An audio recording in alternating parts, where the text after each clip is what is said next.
So in this series, I'm focusing on busting some myths out there. And this one is about pushing during the second stage. So you might have heard or seen on TV that when someone is about to give birth, people start counting 1, 2, 3, all the way till 10, and then the mother gets all purple in the face and red, and she's pushing and she's screaming, and then the contraction is done. She takes a breath, she waits for the next one, and then they start counting 1, 2, 3. Maybe you've even gone through that. So that is called directed pushing.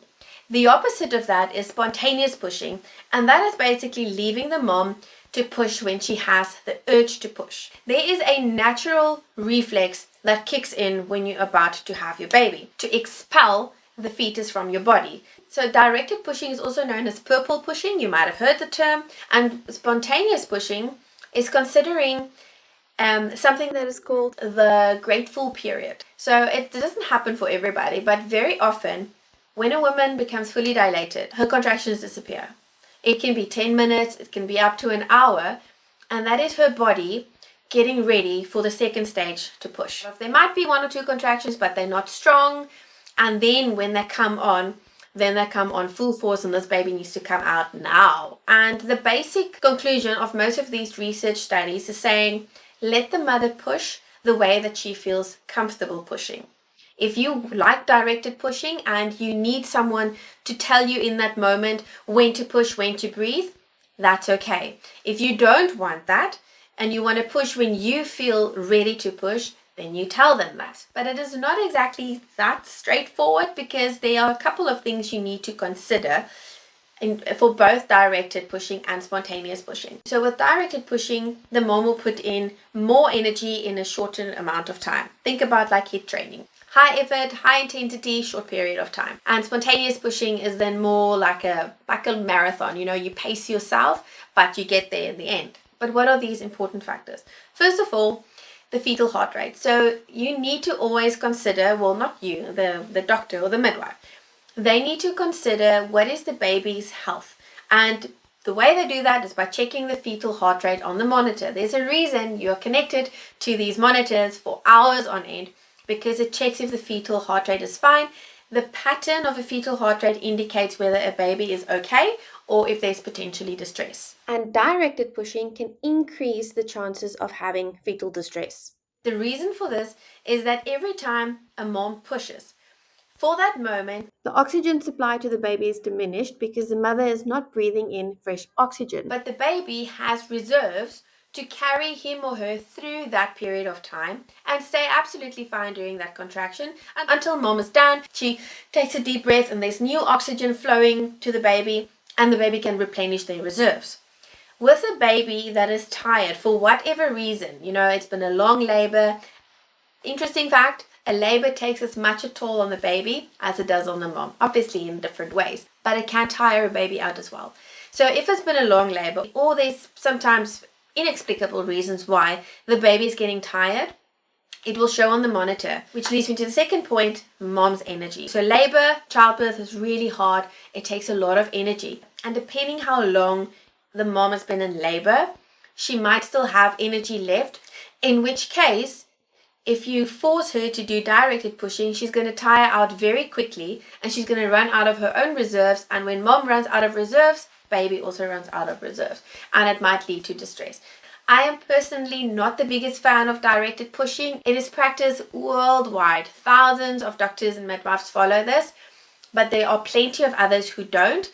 I don't particularly like it because I was taught that way, but I was seeing how tired moms become if they have to hold their breath for that long. So instead of counting up till 10, and you can see she's turning purple and it's just, there's no pushing left in her, she's out of breath. I would say for every contraction, try and give me 2 to 3 hard pushes. Push until you can't anymore. Then you take a deep breath and you push again. So basically use that contraction as much as you can. So I almost want to say it's also, a patient to patient kind of thing. Not everybody is the same, and some moms asked me to tell them what to do. Others said, oh, don't worry, I've got this, you just check that everything's okay. So this is ultimately up to how you can do it. If you feel uncomfortable with directed pushing, you have every right to say that you cannot hold your breath that long. Can you just try spontaneous pushing?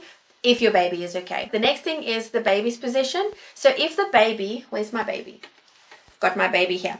So if the baby is really low in the birth canal and we can see or feel the baby's head and it's potentially crowning, you can push away. This baby is on its way. If you are fully dilated, but the baby is still a little bit high, there's a way that we measure this.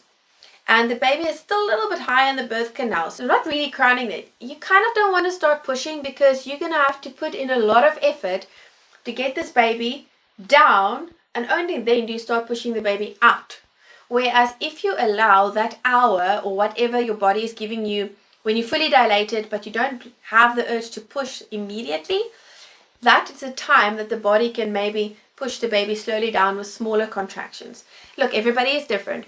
You might be fully dilated and immediately start pushing because the baby is right there. So don't take this as this is the way it has to be. But it is important, and this is my next point, to have that urge to push. If the baby is really high, you might not have the urge to push yet. As the baby is coming down, the Ferguson's reflex that I mentioned before is a reflex that is stimulated when the baby is pressing on the nerve there. And that only happens when the baby is descending into the birth canal. And that gives you that urge to push. Without the urge to push, you are really just going to tire yourself out. Then your position. What position are you lying in that you are pushing? Are you on your back? Are you on all fours? Are you squatting, standing, lying on your side? What position are you in? The position that you are in might help or not help with directed pushing or spontaneous pushing. So in the end, what myth am I busting?